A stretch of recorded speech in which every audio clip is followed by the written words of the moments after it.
हाँ भाई। सभी को नमस्कार। कल की क्लास में कुछ पॉइंट पे चर्चा की थी हम लोगों ने।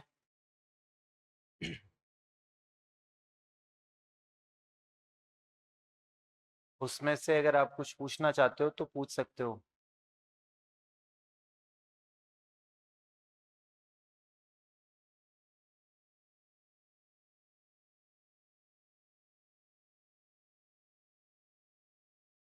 और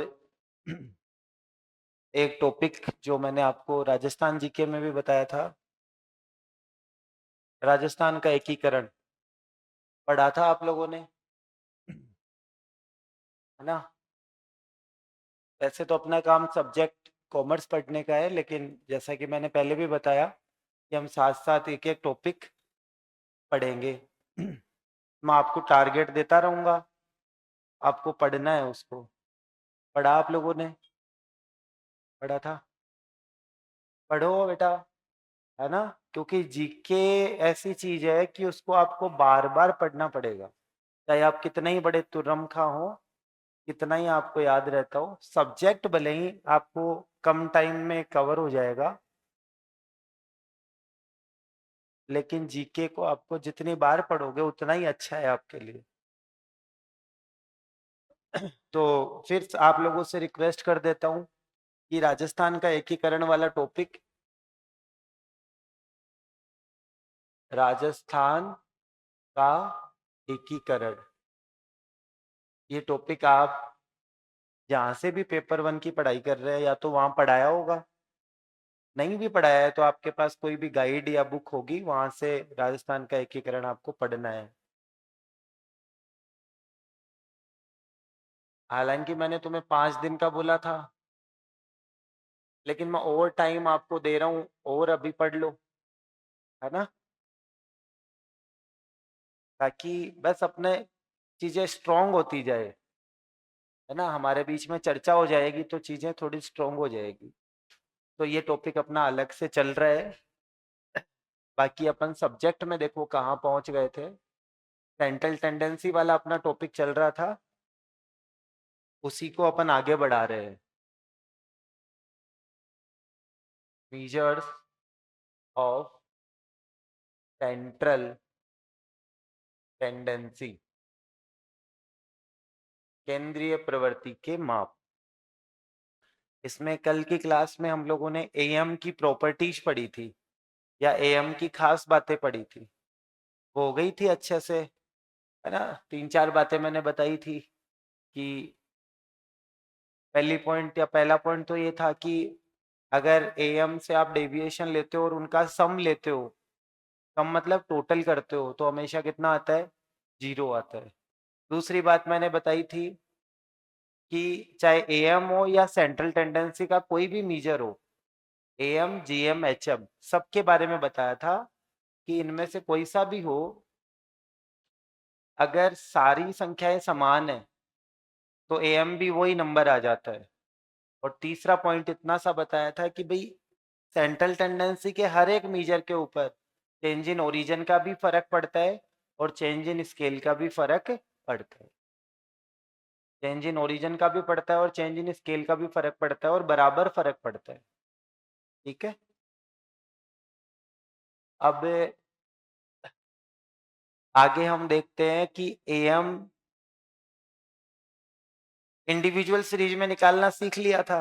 अब एएम हम सीखते हैं डिस्क्रीट सीरीज में निकालना, है ना। एएम इन डिस्क्रीट सीरीज या असतत श्रेणी में एएम।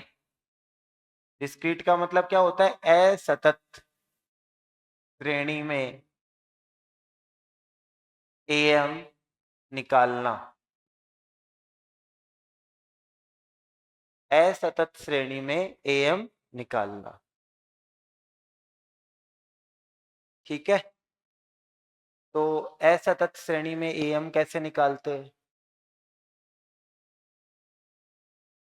एक्स और एफ, दो चीजें दी हुई आती है। असतत श्रेणी या डिस्क्रीट श्रेणी क्या होती है, ये तो मैंने तुम्हें बता ही दिया था स्टार्टिंग में ही। अब जैसे x की वैल्यू है 2, 3, 4, 5 और फ्रीक्वेंसी है मान लो कुछ भी 3, 5, 2 और 1, ये फ्रीक्वेंसी है। तो इसी को तो डिस्क्रीट सीरीज बोलते हैं, इसी को बोलते हैं डिस्क्रीट या असतत श्रेणी। तो इसमें अगर एम निकालना है तो सबसे पहले तो ये दो चीजें जो दे रखी है एक्स और एफ, इनको क्या करते हैं, मल्टीप्लाई। तो एक नया कॉलम बनाते हैं जिसको एफ एक्स का कॉलम बोलते हैं। किसका कॉलम बोलते हैं, एफ एक्स का। ये दो कॉलम तो हमें दिए हुए आएंगे और हमें एक नया कॉलम बनाना है जिसको क्या बोलेंगे, एफ इंटू एक्स। तो 2 और 3 को मल्टीप्लाई करने पे 6, 5 इंटू 3 को मल्टीप्लाई करने पे 15, 2 और 4 को मल्टीप्लाई करने पे 8, 5 इंटू 1 कितना हो गया, 5। अब हम करते हैं सिग्मा एफ एक्स। सिग्मा का मतलब क्या होता है हम बता रहे हैं आपको। सिग्मा का मतलब सभी जो भी नंबर्स है उन सबको जोड़ना है, इसका हो गया सिग्मा एफ एक्स। तो 8 और 5 13, 13 और 15 कितने हो गए, 28, 28 और 6 34, 34। तो ये सिग्मा एफ एक्स आ गया। और एक हम ये सिग्मा एफ है ना, ये एफ इसका भी टोटल करते हैं। इसको हम सिग्मा एफ भी बोल सकते हैं, इसको हम कैपिटल एन भी बोल सकते हैं। कौन सा एन, कैपिटल एन। वो कितना आ रहा है, 5 और 3, 8 और 2, 10 और 1, 11। अब डिस्क्रीट सीरीज में अगर एम निकालना है तो एक्स बार का फॉर्मूला ये होता है, एक्स बार या एम का फॉर्मूला होता है बेटा जी, sigma F X divided by sigma F या कैपिटल एफ। अब सिग्मा एफ एक्स हमने निकाल लिया था, कितना है जी, 34। और सिग्मा एफ कितना है, सिग्मा एफ को हम किससे इंडिकेट करते हैं, कैपिटल एन से। वो कितना आया, 11। ठीक है, तो ये मेरा आंसर आ जाएगा 3.0 के आसपास लगभग, जो भी आ रहा है ना। एग्जाम में पॉइंट्स में आंसर आने की पॉसिबिलिटी कम है, लेकिन मेथड ये लगेगा। समझ में आ गई मेरी बात।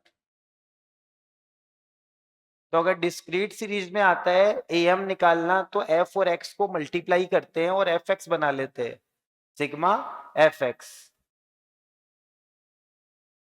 सिग्मा एफ एक्स मतलब ये एफ एक्स वाला जो कॉलम है इसको ऐड कर लेंगे, जोड़ लेंगे, और इस एफ एक्स के कॉलम में किसका डिवाइड करना है, एफ का। तो हमारा आंसर आ जाएगा, जो भी आ रहा है 3.0, जो भी कुछ भी आंसर है वही मेरा आंसर होगा। 3.09 ऐसा कुछ आंसर आ रहा होगा, आप एक बार चेक कर लेना। मेन बात है मेथड और फॉर्मूला क्या लगेगा, वो इंपॉर्टेंट है।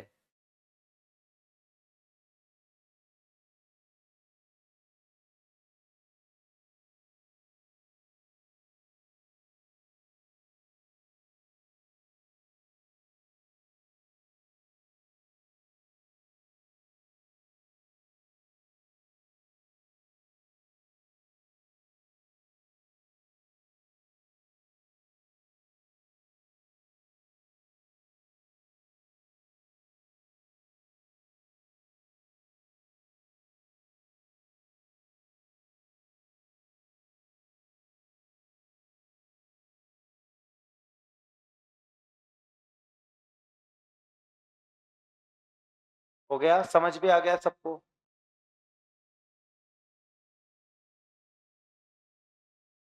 अब हम बात करते हैं, अगर कंटिन्यूअस सीरीज हो, डिस्क्रीट की जगह कौन सी हो, कंटिन्यूअस, तो फिर एम कैसे निकालते हैं।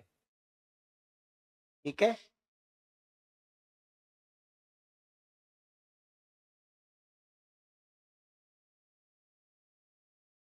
तो अगली अपनी हेडिंग रहेगी कंटिन्यूअस सीरीज में या सतत श्रेणी में या सतत श्रृंखला में एम निकालना।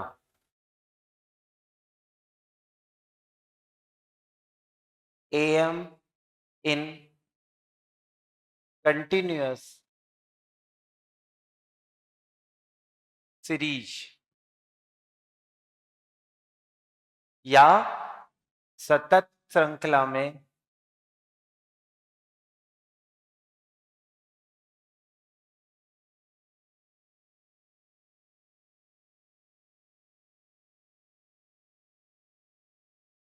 AM निकालना, सतत श्रृंखला में AM निकालना।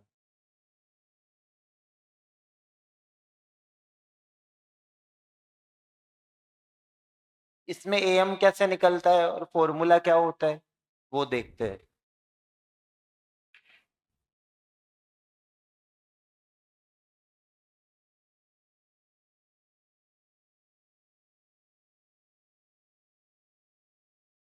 ठीक है, तो इसमें देखो एग्जाम्पल लिखते हैं। 0 से 10, 10 से 20 x की वैल्यू, 20 से 30, 30 से 40, 40 से 50 और फ्रीक्वेंसी है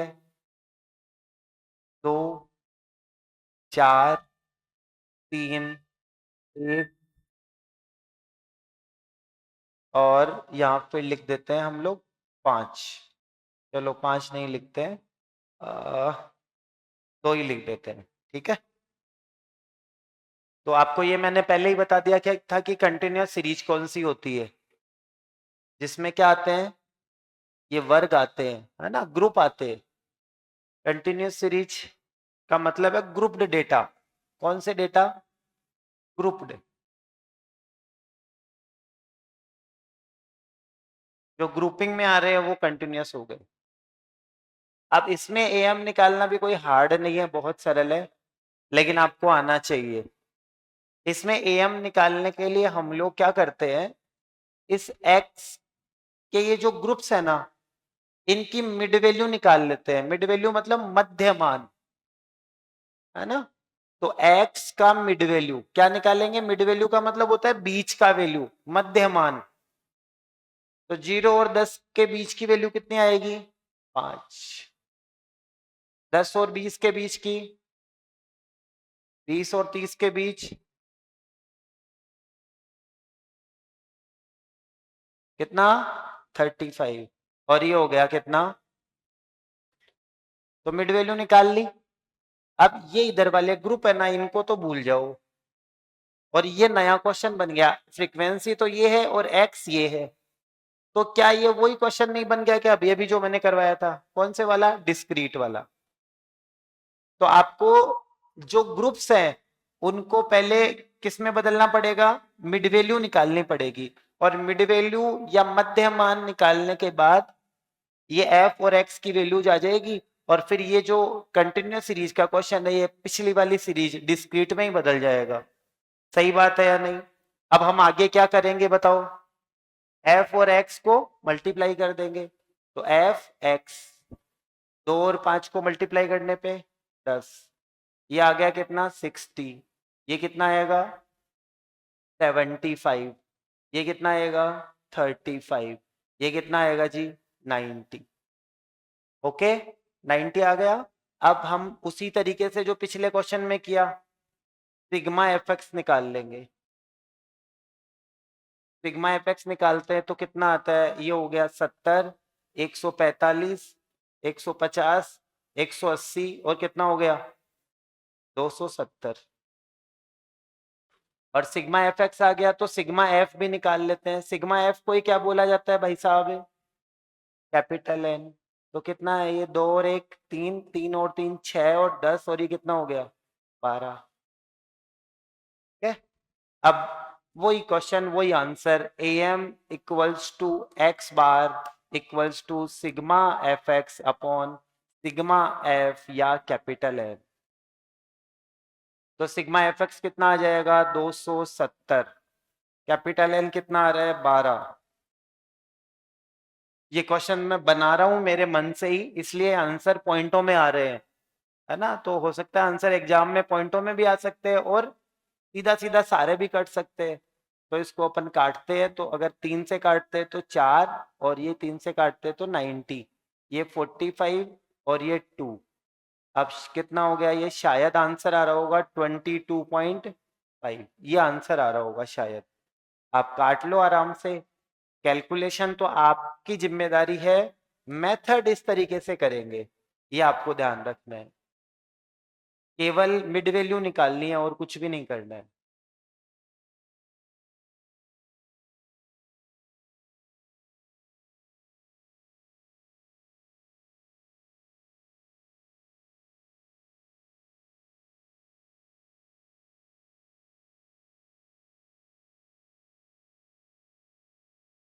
समझ आ गई बात?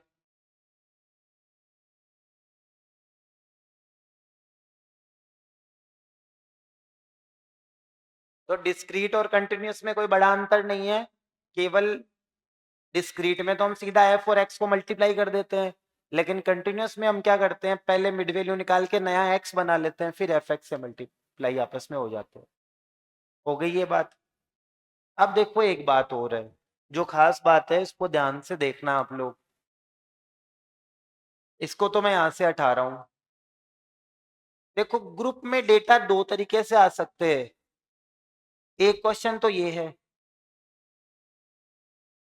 ना, ग्रुप में डेटा कितने तरीके से आ सकते हैं, दो तरीके से। तो मैं उन दोनों की तुलना करके आपको बताता हूं, वो भी बहुत बेसिक बात है।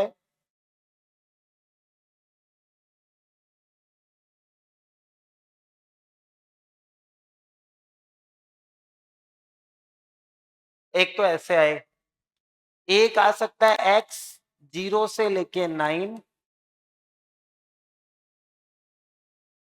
10 से लेके 19, 19, 20 से लेके 29, 30 से लेके 39, 40 से लेके 49। ओके, अब बड़े ध्यान से इसको देखना है आपको, और फ्रीक्वेंसी सेम टू सेम ही लिख देते हैं अपन, 2, 4, 3, 1 और 2। तो देखो ग्रुप का एक क्वेश्चन तो ये,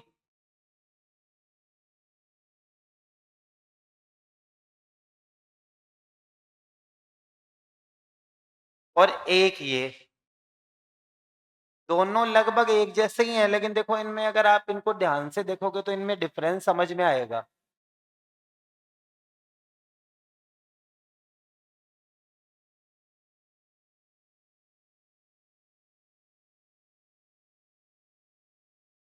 ये ग्रुप्ड डेटा को रिप्रेजेंट करने के दो तरीके हैं। यहाँ 0 से चालू होकर 10 तक गया, फिर अगली जो वर्ग है या अगली जो ग्रुप है उसका चालू कहां से हुआ, 10 से। तो देखो इसमें क्या हुआ, 9 तक गया और फिर एक जंप खा गया, टूट गई, तो ये कहां से चालू हो गया, 10 से। यहां टूट गई ना, और यहां कंटिन्यू चल रही है, तो इस तरीके का रिप्रेजेंटेशन तो हम सतत चर के लिए करते हैं। कौन से चर के लिए, सतत चर के लिए। सतत चर को इंग्लिश में बोलते हैं, ऐसा रिप्रेजेंटेशन तो आता है कंटिन्यूअस वेरिएबल के लिए, कंटिन्यूअस वेरिएबल के लिए। और इसमें बीच में टूट गया ना रिदम, तो ऐसा रिप्रेजेंटेशन हम करते हैं असतत चर के लिए, असतत चर के लिए। हाँ क्या, एक सेकेंड, ऐसा रिप्रेजेंटेशन होता है किसके लिए, असतत चर के लिए, डिस्क्रीट वेरिएबल के लिए।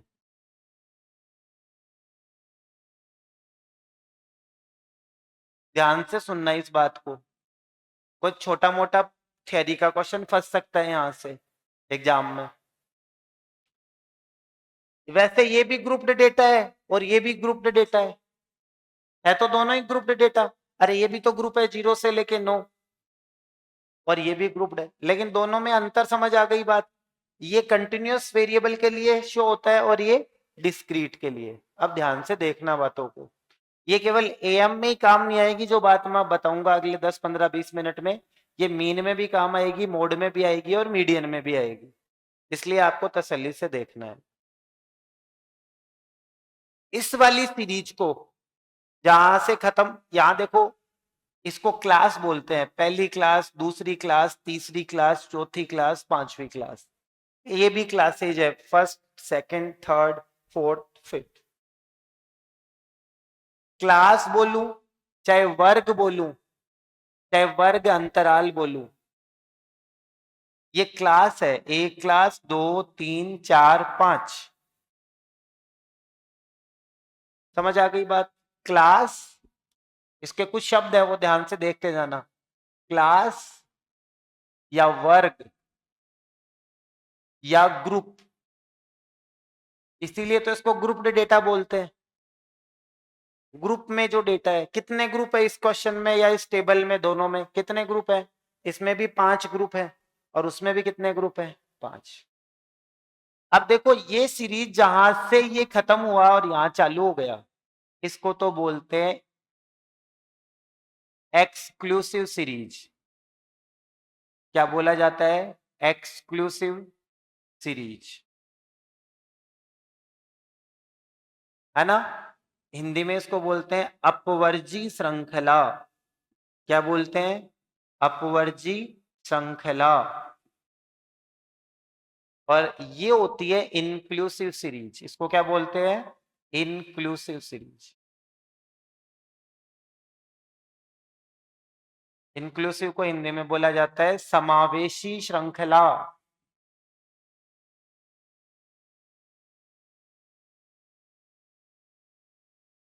तो आप अपवर्जी सीरीज और समावेशी में अंतर समझ में आ गया? अरे अपवर्जी में मतलब एक्सक्लूसिव में और इंक्लूसिव में डिफरेंस समझ में आ गया? आप पहचान सकते हो एक्सक्लूसिव कौन सी है और इंक्लूसिव कौन सी है? जिसमें ये क्रम टूटता नहीं है, 10 से खत्म होके 10 पे ही आ रहा है, 20 से खत्म होके 20 से ही चालू हो रहा है, ये तो होती है एक्सक्लूसिव। और ये क्या होती है? इंक्लूसिव। क्या होती है? इंक्लूसिव। देखो बड़े ध्यान से, एक तो आपको देखते ही पता लग जाना चाहिए कि इंक्लूसिव सीरीज है या एक्सक्लूसिव है, देखते ही पता लग जाएगा क्या? अब इसको एक्सक्लूसिव क्यों बोलते हैं और इसको इंक्लूसिव क्यों बोलते हैं, ये मेरी बात सुन लो।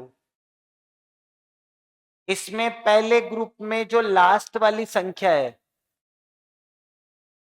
इसको, ये जो दोनों संख्या है ना, 0 और 10, 10 और 20, हर ग्रुप में दो दो है ना, इसको तो बोला जाता है लोअर लिमिट, इसको बोला जाता है अपर लिमिट, इसको तो बोला जाता है निचली सीमा, ये होती है ऊपरी सीमा।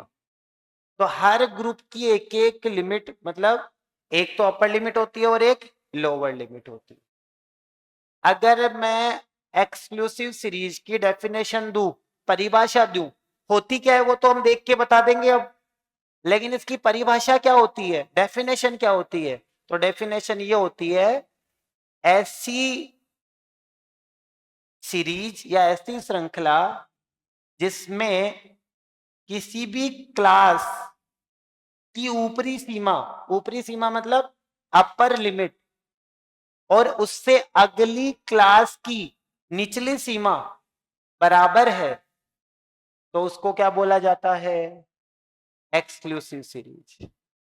और ऐसी कोई सीरीज जिसमें किसी वर्ग या किसी क्लास की अपर लिमिट मतलब ऊपरी सीमा, और उसके अगले क्लास की निचली सीमा अलग अलग है, उसको क्या बोला जाता है? समावेशी श्रृंखला।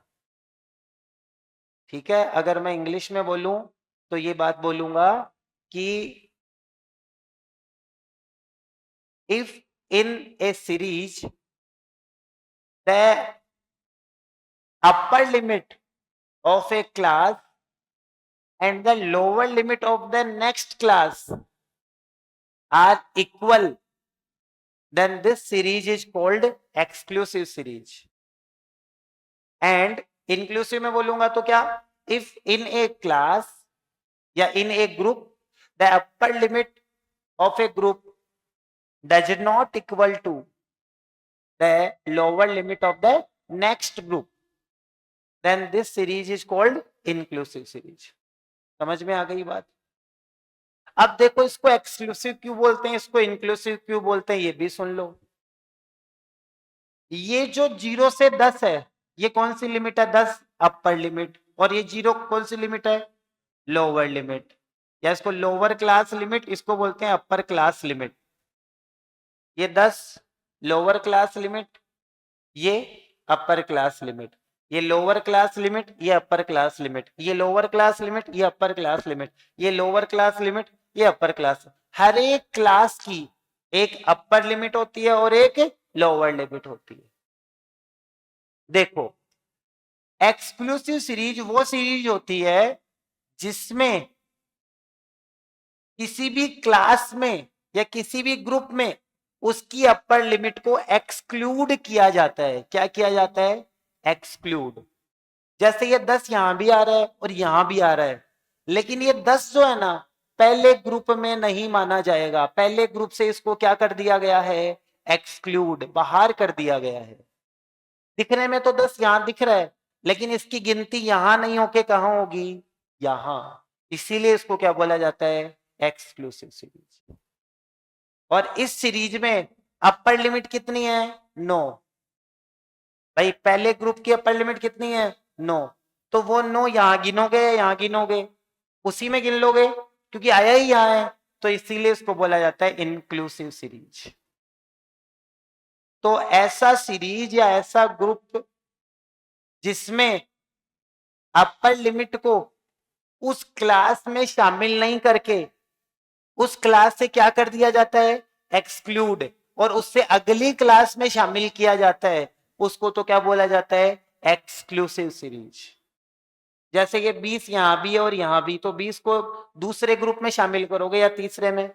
तीसरे में। समझ में आ गई? और इंक्लूसिव किसको बोलते हैं? ऐसी कोई भी सीरीज जिसमें किसी भी क्लास की अपर लिमिट को उसी क्लास में उसी ग्रुप में शामिल किया जाता है, उसको बोला जाता है इंक्लूसिव या समावेशी श्रृंखला। समझ आ गई क्या मेरी बात? समझ आ गई मेरी बात? पक्की बात है? किसी को डाउट है? अब देखो, तो मतलब एक्सक्लूसिव सीरीज की परिभाषा होती क्या है वो भी हमें पता होना चाहिए, और दिखते ही हमें भी पता लग जाना चाहिए कि एक्सक्लूसिव कौन सी है, ये वाली है या ये वाली है ना? और एक्सक्लूसिव का यूज होता है कंटिन्यूअस वेरिएबल के लिए, और इंक्लूसिव का यूज होता है डिस्क्रीट। ये भी एग्जाम में थ्योरी का क्वेश्चन पूछा जा सकता है। एक्सक्लूसिव सीरीज का और नाम है overlapping series. Overlapping series. Overlapping का मतलब एक ही पद दो बार आ रहा है, ओवरलैप हो रहा है, इसलिए इसको हम ओवरलैपिंग भी सीरीज बोलते हैं। और इसका दूसरा नाम है नॉन ओवरलैपिंग सीरीज।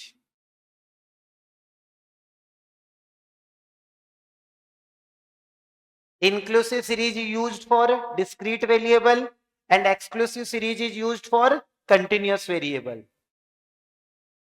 समझ में आ गई ना मेरी बात? तो आप एक हेडिंग लगाओ। क्या हेडिंग लगाओगे? Inclusive series. ऐसे हेडिंग लगाओ, exclusive series versus inclusive series. समावेशी सॉरी अपवर्जी श्रृंखला वर्सेज समावेशी श्रृंखला। ये हेडिंग लगा दो। अपवर्जी श्रृंखला वर्सेज समावेशी श्रृंखला। Exclusive series versus inclusive series. Versus का मतलब कि हम इनमें तुलना कर रहे हैं, कि कंपैरिजन करते हैं कि क्या है ये। तो मैं जो जो पॉइंट बोलता हूं वो लिखते जाओ आप। पहले तो लिखो एग्जाम्पल। एग्जाम्पल। एग्जाम्पल किसका लिखोगे? पहले एक्सक्लूसिव सीरीज का लिख दो और उसके बाद इंक्लूसिव सीरीज का। जल्दी से लिख दो भैया।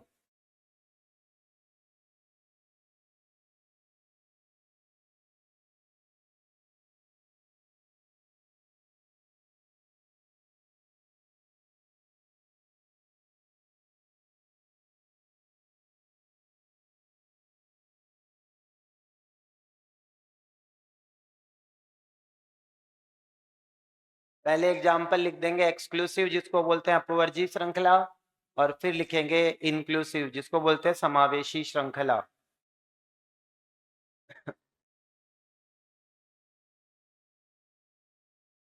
ठीक है। एग्जाम्पल लिखने के जस्ट नीचे लिखो एक्सक्लूसिव सीरीज या अपवर्जी श्रृंखला क्या होती है, उसकी परिभाषा लिखवा देता हूं मैं। समझा तो दिया ही है मैंने। जैसे ये दोनों आपने एग्जाम्पल्स लिख दिए, उसके जस्ट नीचे लिखनी है एक्सक्लूसिव सीरीज या अपवर्जी श्रृंखला।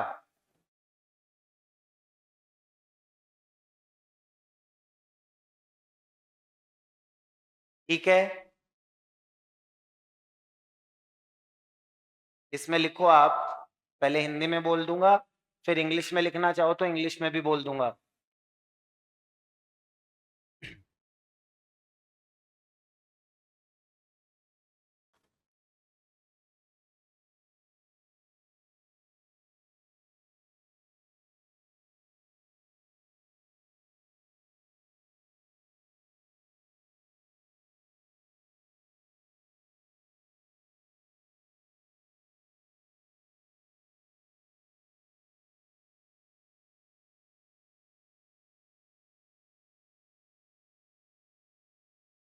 हाँ, पहले लिखो अपवर्जी या एक्सक्लूसिव सीरीज। लिखो इसमें हिंदी में, ऐसी श्रृंखला, ऐसी श्रृंखला जिसमें किसी वर्ग, वर्ग का मतलब होता है क्लास या ग्रुप, ऐसी श्रृंखला जिसमें किसी वर्ग, या वर्ग को ही हम क्लास बोलते हैं, इसी को हम ग्रुप बोलते हैं। ऐसी श्रृंखला जिसे, जिसमें किसी वर्ग की, जिसमें किसी वर्ग की अपर लिमिट, अपर लिमिट मतलब ऊपरी सीमा, ऊपरी सीमा को, ऊपरी सीमा को या अपर लिमिट को उस वर्ग में शामिल ना करके, उस वर्ग में शामिल ना करके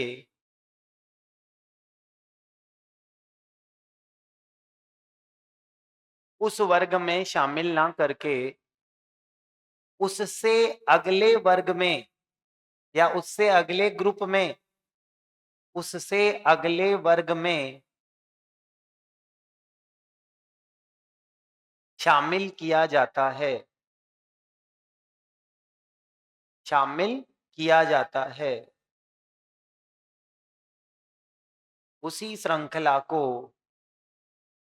अपवर्जी श्रृंखला कहा जाता है, उसी श्रृंखला को अपवर्जी श्रृंखला कहा जाता है।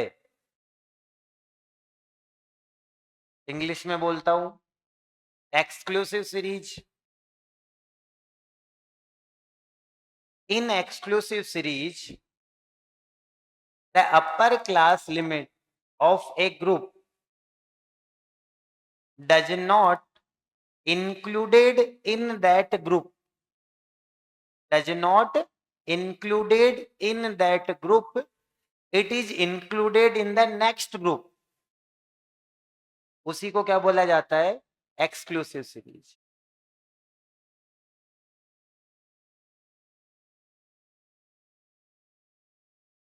एक्सक्लूसिव सीरीज की परिभाषा, डेफिनेशन होगी, फिर उसमें अगला पॉइंट लिखो आप।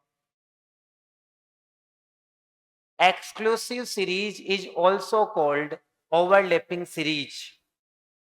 अपवर्जी श्रृंखला को ओवरलैपिंग श्रृंखला भी कहा जाता है। अपवर्जी श्रृंखला को ओवरलैपिंग श्रृंखला भी कहा जाता है।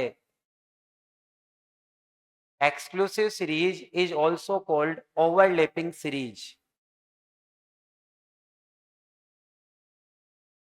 अपवर्जी श्रृंखला को ओवरलैपिंग श्रृंखला भी कहा जाता है। फिर इसी अपवर्जी में अगले पॉइंट में लिखो, अपवर्जी श्रृंखला का उपयोग सतत चर की स्थिति में किया जाता है। अपवर्जी श्रृंखला का उपयोग सतत चर को दर्शाने के लिए किया जाता है। इंग्लिश में लिखेंगे, exclusive series is used for continuous variable. Exclusive series is used for continuous variable.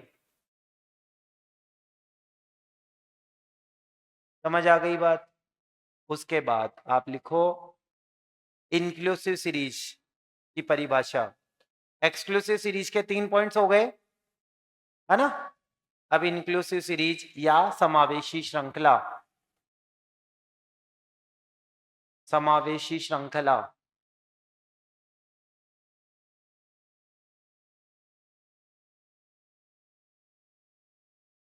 समावेशी श्रृंखला,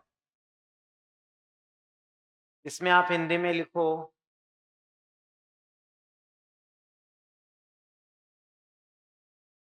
समावेशी श्रृंखला में किसी वर्ग, समावेशी श्रृंखला में किसी वर्ग की ऊपरी सीमा को, ऊपरी सीमा मतलब अपर लिमिट, समावेशी श्रृंखला में किसी वर्ग की ऊपरी सीमा को, ऊपरी सीमा मतलब अपर लिमिट को उसी वर्ग में या उसी क्लास में या उसी ग्रुप में, उसी वर्ग में शामिल किया जाता है, उसी वर्ग में शामिल किया जाता है, उसी वर्ग में शामिल किया जाता है। अगला पॉइंट लिखो इसमें, समावेशी श्रृंखला को नॉन ओवरलैपिंग श्रृंखला भी कहा जाता है। समावेशी श्रृंखला को नॉन ओवरलैपिंग श्रृंखला भी कहा जाता है। समावेशी श्रृंखला को नॉन ओवरलैपिंग श्रृंखला भी कहा जाता है।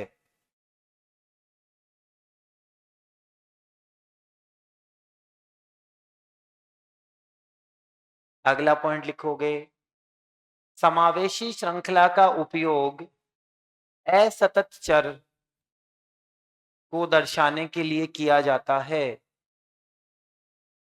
समावेशी श्रृंखला का उपयोग असतत चर को दर्शाने के लिए किया जाता है।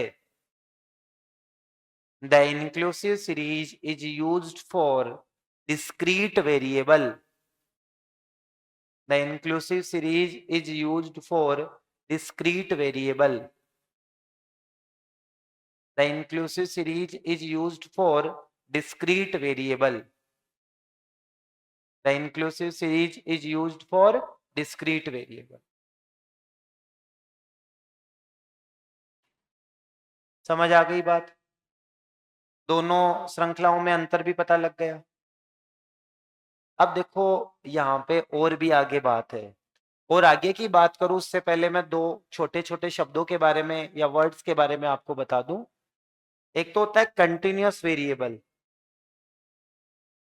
एक होता है डिस्क्रीट वेरिएबल। ये क्या होते हैं? कंटिन्यूअस वेरिएबल और डिस्क्रीट वेरिएबल, समझ लो मेरी बात, ये भी एग्जाम में आपसे हो सकता है कि छोटा सा क्वेश्चन पूछ ले। सतत चर उस चर को बोला जाता है जिसकी वैल्यू कुछ भी आ सकती है। कुछ भी आने का मतलब, कुछ भी आने का मतलब है पॉइंट में भी आ सकती है, 5.0002 भी आ सकती है, 3.67 भी आ सकती है, 10.22 भी आ सकती है। लेकिन डिस्क्रीट वेरिएबल उस वेरिएबल को बोला जाता है जिसकी वैल्यू फिक्स आती है, पॉइंट्स में नहीं आती। जैसे आपके घर में कितने मेंबर्स हैं? कितने हैं भाई? किसी के घर में 10 होंगे, किसी के में 5 होंगे, किसी के में हम दो हमारे 2 होंगे, 4 ही होंगे, किसी के में हम केवल 2 ही होंगे, किसी के में हो सकता है 1 ही हो, आगे पीछे कोई नहीं हो। लेकिन नंबर ऑफ मेंबर्स जो है वो पॉइंट्स में आ सकते हैं क्या? नहीं आ सकते। तो आपके घर में कितने सदस्य हैं, ये डिस्क्रीट वेरिएबल का एग्जाम्पल है। कौन से वेरिएबल का एग्जाम्पल है? डिस्क्रीट। ये पूछा जा सकता है, तुमसे ध्यान रखना है। कौन सा वेरिएबल है? डिस्क्रीट। लेकिन आपकी लंबाई, आपकी हाइट, हम बोलने को तो ये बोल देते हैं मेरी हाइट 6 फुट है, 5 फुट है, लेकिन हाइट एकदम पॉइंट्स में भी तो आती है। पॉइंट्स में भी आती है या नहीं आती है? अरे कुछ भी हो सकती है ना हाइट तो। 5 फुट 4 इंच, इतना सेंटीमीटर, इतना मिलीमीटर, कुछ भी हो सकती है या नहीं हो सकती है? अरे हो सकती है। तो हाइट की वैल्यू कुछ भी हो सकती है, कोई जरूरी है फिक्स आए। पॉइंटों में कुछ भी वैल्यू आ सकती है।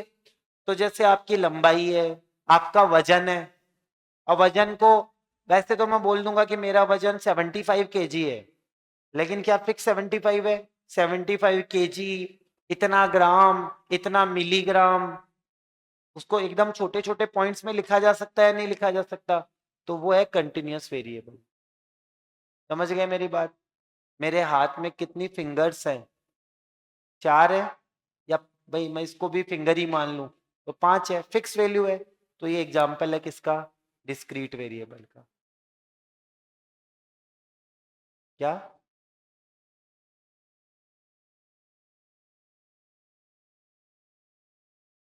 ये वाला? हाँ, ये इस पे भी आऊंगा मैं। पहले एक बार ये सतत और कंटिन्यूअस के डिफरेंस को देख लेते हैं।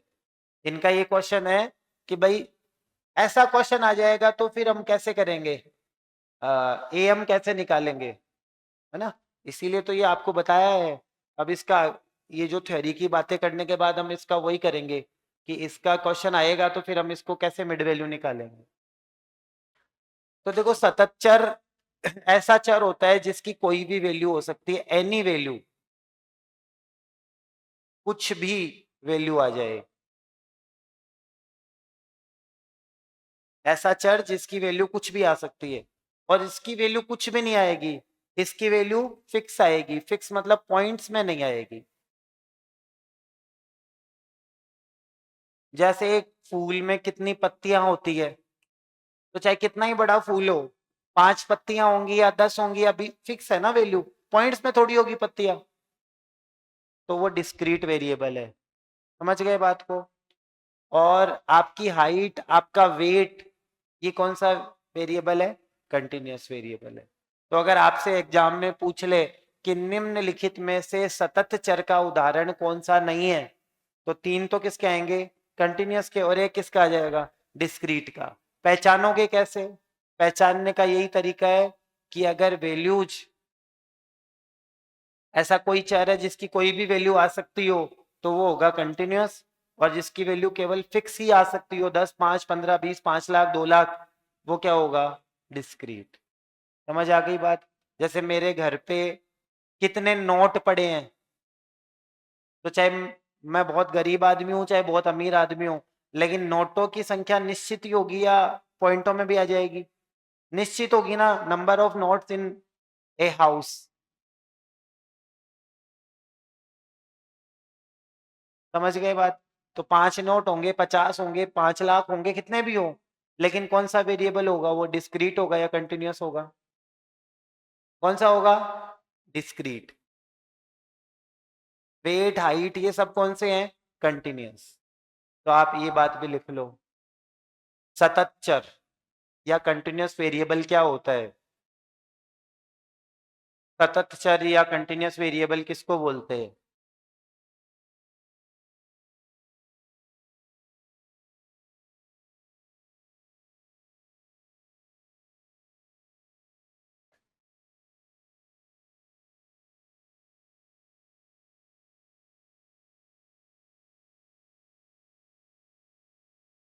ठीक है, इसमें लिखो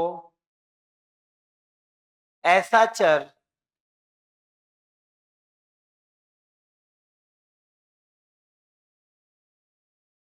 जिसका मूल्य या जिसकी वैल्यू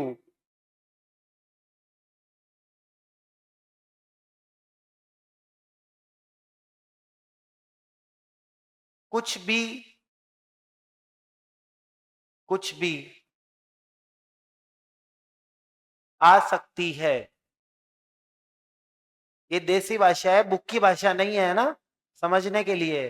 जिसकी वैल्यू कुछ भी आ सकती है, ब्रैकेट में लिख दो एनी वैल्यू।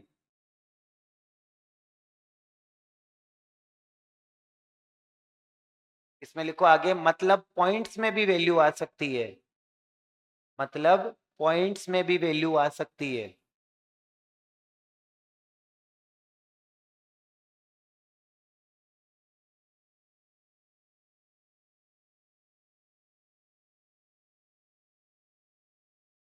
ऐसे चर को सतत चर कहा जाता है, ऐसे चर को सतत चर कहा जाता है। इंग्लिश में लिखना है, continuous variable can held any value, any value.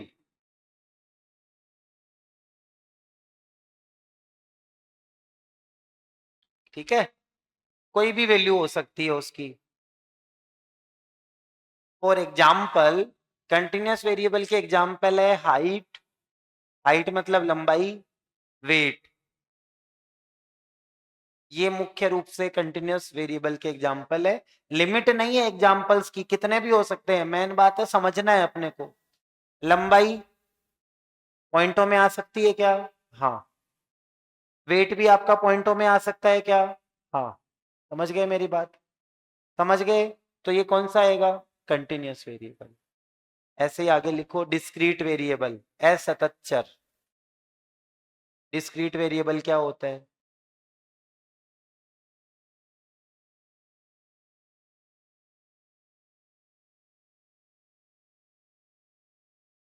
ऐसा चर जिसका मूल्य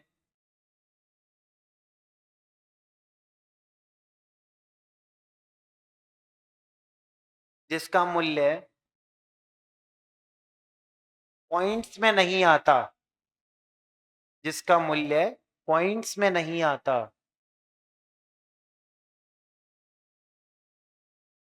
एक पूर्णांक आता है, जिसका मूल्य पॉइंट्स में नहीं आता, एक पूर्णांक आता है।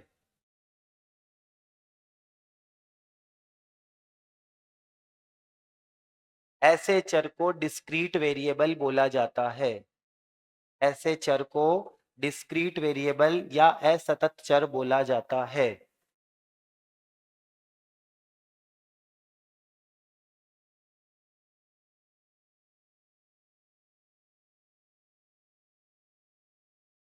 समझ गए बात को? इंग्लिश में बोलूं, discrete variable has a fix value. Bracket में लिखना है, इट डज नॉट हेल्ड या it does not hold points values. इसकी पूरी पूरी वैल्यू आएगी। जैसे इसका example, number of family members. और इसका क्या एग्जांपल हो सकता है? Number of pages in a book. एक बुक में कितने पेज होंगे? कितने होंगे भाई? 100, 200, 500, 1000, 5 लाख। लेकिन क्या पॉइंट्स में वैल्यू आ सकती है? नहीं आ सकती।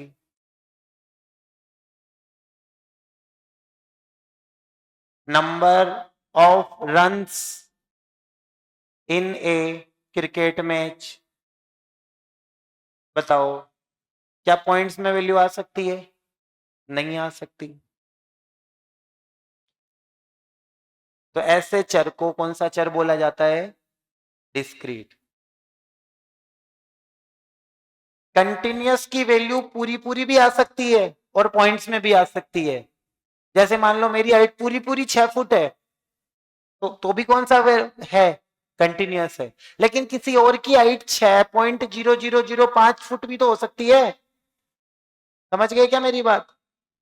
तो ये कंटिन्यूअस वेरिएबल की वैल्यू कुछ भी आने का मतलब पूरी पूरी भी आ सकती है और पॉइंट्स में भी आ सकती है। लेकिन इसकी वैल्यू पूरी पूरी आएगी, कभी भी पॉइंट्स में नहीं आएगी। चाहे मेरे घर पे मेंबर्स देख लो, चाहे तुम्हारे घर पे मेंबर्स देख लो, चाहे डोनाल्ड ट्रंप के घर पे मेंबर्स देख लो। समझ गए? चाहे आप किसी हीरो के घर पे कितने मेंबर्स है वो देख लो, हर आदमी के लिए ये डिस्क्रीट वेरिएबल ही रहेगा। समझ आ गई मेरी बात? तो ये छोटा सा एक अच्छा क्वेश्चन है जो आपको ध्यान रहना चाहिए। सतत चर क्या होता है और असतत चर क्या होता है? जब हम अच्छे से पढ़ते हैं तो हमें खुद ही फिर पता लगने लग जाता है कि ये ना, शुरू में है ना, आपको 3 सीरीज बताई थी ना मैंने, एक तो इंडिविजुअल, एक डिस्क्रीट और एक कंटिन्यूअस। तो हम डिस्क्रीट कब काम में लेते हैं, कंटिन्यूअस कब लेते हैं, तो ये इन वेरिएबल्स के लिए काम में लेते हैं अपन। समझ आ गई बात? तो ये बातें हो गई। उसके बाद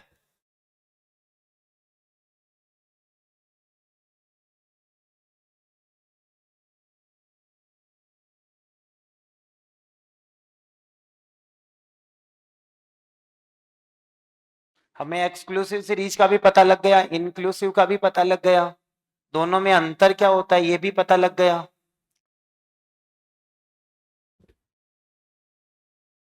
लेकिन और देखो बात, इसमें और भी छोटी छोटी बातें निकल के सामने आती है। पहले तो हम इसका तो हमने एम निकाल ही लिया था ऐसे क्वेश्चन का, तो अरे निकाला था ना, मिड वैल्यू निकाल लेंगे और अभी किया था। अगर क्वेश्चन ऐसे आ जाए तो फिर एम कैसे निकलेगा? तो भी कोई अंतर नहीं है, तो भी हमें कुछ नहीं बदलना, तो भी हमें सीधी इसकी मिड वैल्यू निकालनी है। क्या निकालनी है? एक्स की मिड वैल्यू। क्या निकालनी है? एक्स की मिड वैल्यू सीधी। एम निकाल रहे हैं हम कौन सी सीरीज में, इंक्लूसिव में या एक्सक्लूसिव में? ये कौन सी है? इंक्लूसिव है या एक्सक्लूसिव है? इंक्लूसिव। और वो कौन सी है? एक्सक्लूसिव। तो इसमें भी सेम ही तरीका है, मिड वैल्यू निकालना है। 0 और 9 का मिड वैल्यू कितना आएगा? 4.5। इसका कितना आएगा? 10 और 19 का 14.5, 14.5। ये कितना आएगा? 24.5।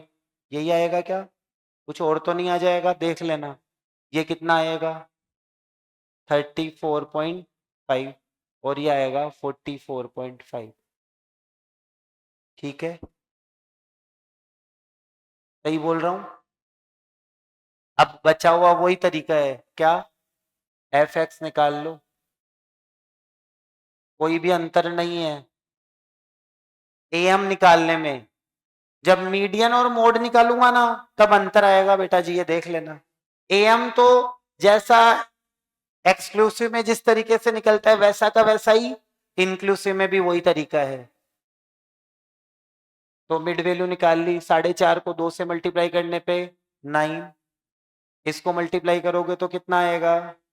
शायद आएगा 58, है ना? इनको करोगे तो कितना आएगा? शायद आएगा 73.5। इसको करने पे 34.5, ये आएगा कितना? 89। अब इसका सिग्मा ले लेंगे, सिग्मा एफ एक्स। अब इसको जोड़ लो आप, ऐड करो, कितना आता है जल्दी से? इनको ऐड कर लो, कितना आता है?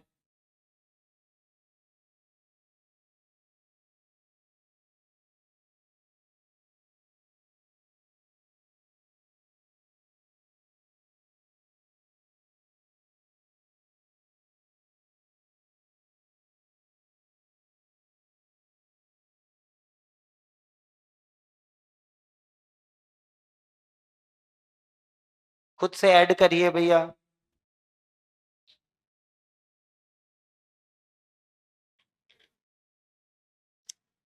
और सीखना चाहते हो तो कैलकुलेटर का यूज मत करना, आप ऑनलाइन वाले भी सुन ले, है ना? क्लास में सीखने का यही फायदा है कि भैया आप हर काम खुद से करके देखोगे तो आपको पता लगेगा कि ऐड कर पा रहे हो या नहीं कर पा रहे, कर भी रहे हो तो कितना टाइम लग रहा है।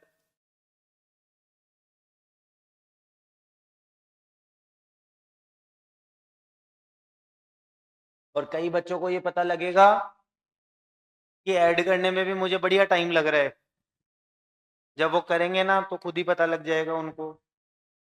उसका इलाज यही है कि भाई वो खुद से कर करके देखेंगे तो धीरे धीरे ये सब चीजों पे उनकी कमांड होती जाएगी, 2-3 महीने में या 10-20 दिन में? कितना आ रहा है टोटल? 200, सबका 264 ही आ रहा है, 264 ही आ रहा है। तो लिख देता हूं तुम लोगों पे विश्वास करके 264। और सिग्मा एफ या कैपिटल एन कितना आ रहा है? सिग्मा एफ या कैपिटल एन, वो 12 आ रहा है। बस अब हमारा आंसर आ जाएगा X bar equals to sigma F X upon capital N या सिग्मा एफ। तो मेरे को 264 में 12 का डिवाइड करना है।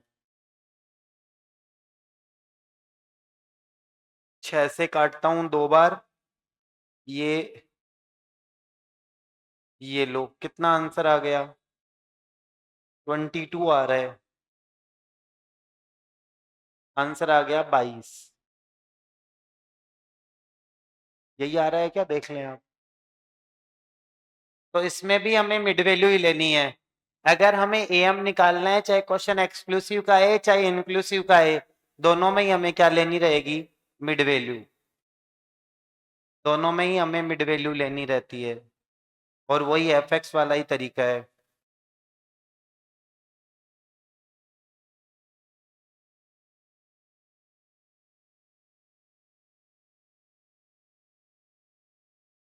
ठीक है।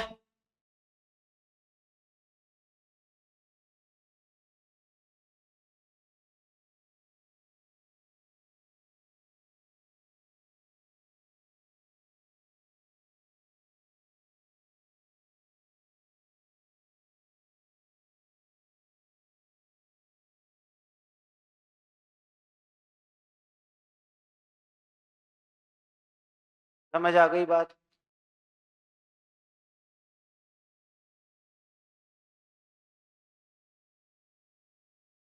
यही तो है ये। अखंडित का मतलब कंटिन्यूअस, खंडित का मतलब डिस्क्रीट। खंडित हो गई ना ये, खंड पड़ गए ना, ये खंडित और ये अखंडित।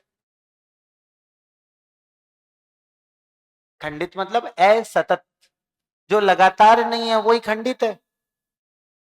हिंदी के शब्द थोड़े से टेक्निकली टफ पड़ जाते हैं, इसलिए हमने साथ साथ इंग्लिश के शब्द, क्योंकि इंग्लिश के शब्दों का ये फायदा है कि वो एक ही शब्द रहता है, इस बुक में भी वही मिलेगा, पेपर में भी वही मिलेगा। लेकिन हिंदी में क्या होगा कि किसी बुक में तो दूसरा शब्द है, किसी बुक में दूसरा शब्द है, किसी में दूसरा है। तो इसलिए अगर आप प्योर हिंदी मीडियम के भी हो ना, तो इंग्लिश के मैन पूरे नहीं, मैन मैन शब्द आपको पता होना चाहिए, है ना। बाकी मैं ये नहीं बोल रहा कि इंग्लिश आएगी तो ही पास होगे, ऐसा नहीं है, लेकिन मैन मैन शब्द पता हो कि एक्सक्लूसिव इसको बोलते हैं, इंक्लूसिव इसको बोलते हैं, फलाना, बेसिक बेसिक बातें। ये समझ आ गई मेरी बात? ठीक है। लेकिन देखो, एम जब निकालेंगे ना, तो चाहे मैं समावेशी श्रृंखला में निकालूं, ये अपवर्जी है भाई, मैंने इशारा गलत कर दिया है। चाहे मैं अपवर्जी श्रृंखला में निकालूं, चाहे समावेशी श्रृंखला में निकालूं। अपवर्जी मतलब चाहे मैं कौन सी में, एक्सक्लूसिव में निकालूं, चाहे मैं इंक्लूसिव में निकालूं, एम निकालने का तरीका एक ही होगा। पहले मिड वैल्यू निकलेगी और फिर एफ एक्स निकलेगा और फिर फॉर्मूला लगेगा। इसमें भी यही होगा। लेकिन जब मीन और मीडियन निकालते हैं ना, तब थोड़ा तरीका बदल जाता है, तब सेम नहीं होता, है ना। उसमें देखो क्या होता है, उसके लिए हमें अगली क्लास लगेगी। लेकिन मीन निकालने का एक तरीका और होता है, इसी को निकालने का, वो होता है अज्यूम्ड मीन मेथड। एम निकालने का एक तरीका होता है अज्यूम्ड मीन मेथड, कल्पित माध्य विधि। कौन सी विधि? कल्पित माध्य विधि। कल्पित मध्य विधि या अज्यूम मीन मेथड से एग्जाम में प्रैक्टिकल क्वेश्चन तो तुमसे नहीं पूछेगा, लेकिन उस मेथड की थ्योरी तुमसे पूछी जा सकती है, फॉर्मूला तुमसे पूछा जा सकता है, होता क्या है वो पूछा जा सकता है। इसलिए हमें अज्यूम्ड मीन मेथड का एक प्रैक्टिकल करके देखना पड़ेगा कि क्या होता है ये मेथड। हालांकि परीक्षा में, एग्जाम में प्रैक्टिकल तो नहीं आएगा, आएगी तो थ्योरी अज्यूम मीन की, लेकिन करना एक प्रैक्टिकल पड़ेगा ताकि हम उसकी बेसिक बातों को समझ जाए। जैसे यही क्वेश्चन है,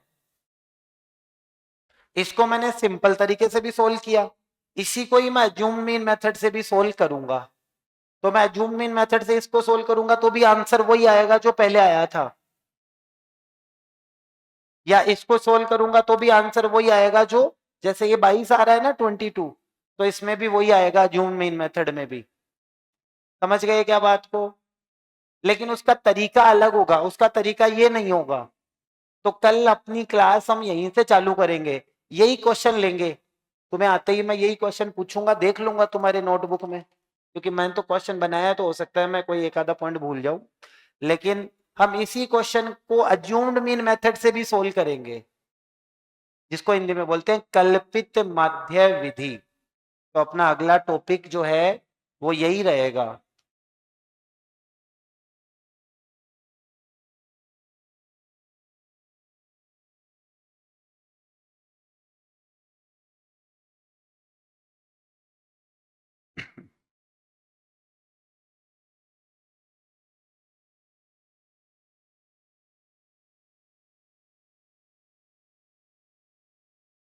क्या टॉपिक रहेगा?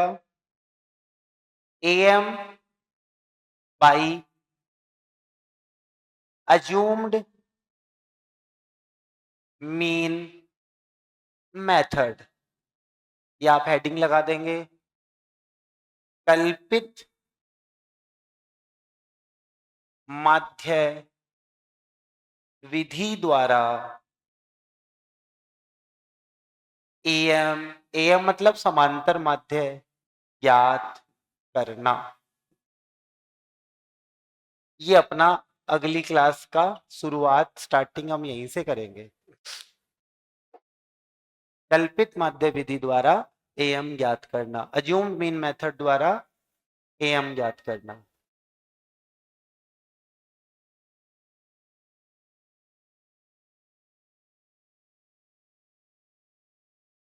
तो एक्सपेक्टेशंस या उम्मीदें आप लोगों से यही है कि आपने थोड़ा थोड़ा पढ़ना चालू कर दिया है, और अपन लोग साथ साथ में जीके वाले पोर्शन की भी चर्चाएं करेंगे। मैंने आपको पहले भी बोला है, कोई बच्चा पहली बार क्लास देख रहा है तो उसको ये बता दूं कि राजस्थान का एकीकरण, इंटीग्रेशन ऑफ राजस्थान का जो टॉपिक तुम्हारे फर्स्ट पेपर में है, वो भी तुम्हें पढ़ते रहना है ना।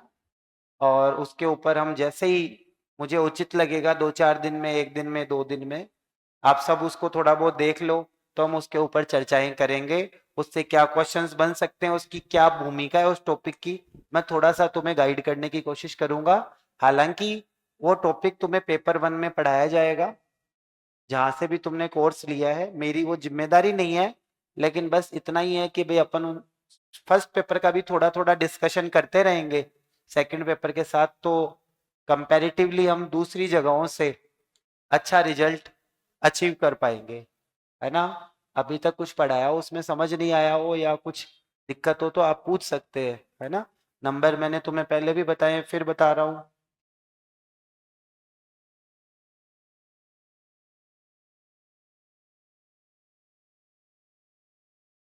ये नंबर है, आपको कुछ पूछना हो, फोन करना हो तो पूछ लेना, है ना। बाकी पढ़ाई करिए, और अपनी जो रणनीति है वो बनाइए, और ज्यादा लोगों के साथ शेयर नहीं करें।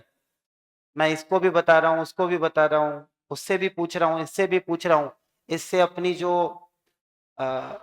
इंटेंसिटी है पढ़ने की वो कम ही होगी, बढ़ेगी नहीं। तो आप किसी एक या दो आदमी को, या दो बंदों को, दो टीचर्स को, या एक दो जनों को गार्जियन मान के, अपना गुरु मान के उनसे ही चर्चा करें। सारे जहान को बताने की जरूरत नहीं है कि आप तैयारी कर रहे हैं, है ना। और कम से कम लोगों से मिले, जिनसे भी मिले तो तैयारी से रिलेटेड ही बातें हो। अब कोई घर पे कोई बहुत ही जरूरी काम है या कुछ एकदम फंस गए हो, तो ही आपको इन्वॉल्व होना है, क्योंकि हर आदमी की जिंदगी में कुछ ना कुछ पंगे तो चल ही रहे हैं, है ना। सबकी लाइफ में पर्सनल इश्यूज थोड़े बहुत, किसी के ज्यादा किसी के कम, चल ही रहे हैं। तो आप वो बहानों से दूर रहें कि यार मेरे तो ये हो गया, नहीं तो मैं ये कर देता, है ना। सबके साथ लाइफ में प्रॉब्लम्स हैं, है ना। तो जो है उन्हीं रिसोर्सेज को कैसे बेस्ट यूज करना है, उनको ही कैसे काम में लेना है, तब तो आपका हो जाएगा भाई सिलेक्शन। पर आप ये करते रहो कि देखो मेरे तो वो था, मैं इतना बिजी था, क्योंकि आप में से ज्यादातर लोग मुझे पता है कि गर्ल्स में बोलूँ तो हो सकता है मैरिड हो, और बॉयज में बोलूँ तो हो सकता है कहीं ना कहीं काम कर रहे हो, प्राइवेट स्कूल में, प्राइवेट कोचिंग में, या कोई और कोई छोटा मोटा उन्होंने अपनी रोजगार की जगह लगे हुए हो, है ना, ये ज्यादातर यही पोजीशन है। तो वो सब तो चलेगा ही चलेगा। अब उन सब के बीच में अपन कैसे अपने आप को अकेला रख के, कैसे अपने आप को साइड में रख के पढ़ाई को झोंक सकते हैं, वो तब तो सिलेक्शन हो जाएगा, नहीं तो नहीं होना है। तो आपको मैं ये बता दूं कि भैया, ये जो दिक्कतें है ना, ये तुम जितने भी बैठे हो या जो भी मेरी बात सुन रहे हैं सबके है, उनको तो छोड़ो और पढ़ाई पे ध्यान दो। कम से कम लोगों से चर्चा करोगे, अपनी ऊर्जा को बचा के रखोगे, और वो जो तुम्हारी ऊर्जा है, तुम्हारी जो एनर्जी है, वो केवल ये आपका आरपीएससी फर्स्ट ग्रेड या स्कूल लेक्चरर से रिलेटेड ही काम में आए। कम से कम चीजों में काम लो आप, है ना, किसी से झगड़ा करना या किसी की उधर बात करना, चाहे अपन सबका नेचर है ना, हम इंसान ही हैं, मजा सबको आता है कि उसके साथ ही हो गया, ये हो गया, उसने ये बोला, मैंने ये बोला, लेकिन इससे अपना नुकसान होगा, क्योंकि ये एक मिशन है। जैसे आर्मी वाले या सेना वाले किसी मिशन पे जाते हैं तो उनको पूरा कंसंट्रेशन से फोकस करना पड़ता है, वैसा ही सेम आज के जमाने में कंपटीशन एग्जाम है। शांत दृढ़ चित होकर पढ़ाई करे, किसी को ये बोलने की जरूरत नहीं है ये तो मेरे को आता है, वो तो मेरे को आता है ना। जब आपके नंबर आएंगे, सिलेक्शन होगा, तो खुद ही बोल देगा जमाना कि भाई आता था तब हो गया। और नहीं आएंगे तो चाहे भले ही आपको कितना ही आए, लोग यही बोलेंगे भाई खराब ही हो रहा था। तो तब मेरे को, जो मेरे भाई बहन आप लोग बैठे हो सुन रहे हो, सबसे यही रिक्वेस्ट है या एडवाइस है कि केवल और केवल अगले जितना भी टाइम एग्जाम में बचा हुआ है, काफी टाइम है, इसी चीज पे फोकस करें। पढ़ो चाहे आप 3-4 घंटे ही, लेकिन पूरे 24 घंटों में कम से कम लोगों से मिलो, है ना, क्योंकि मेमोरी अलग अलग जगहों पे बांट दोगे, इसकी भी चर्चा कर ली, उसकी भी कर ली, तो फिर क्या होगा कि आपका कंसंट्रेशन परीक्षा पे बिल्कुल नहीं हो पाएगा, चाहे आप कितने ही तगड़े हो, है ना। तो कम से कम लोगों से मिले, कोई जो आपका प्यारा है, प्रेम भरा आदमी है, उससे बात भी करे तो लिमिट की करे, है ना, है ना, चाहे आपके घर का हो, चाहे आपका खास आदमी कोई भी हो वो।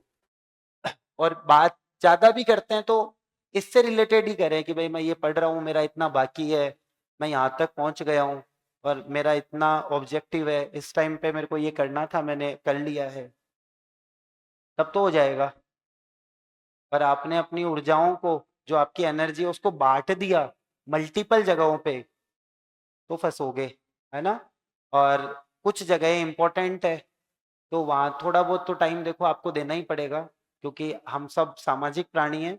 लेकिन ऐसा नहीं है कि हम उसी तरीके से घुसे हुए हैं उन्हीं चीजों में, और फिर कंपटीशन एग्जाम भी फाइट करना चाहते हैं, वो भी फर्स्ट ग्रेड जैसा, तो फिर नहीं हो पाएगा, है ना। तो प्लीज आप लोग फोकस केवल इस पे ही रखेंगे, ठीक है। Thank you.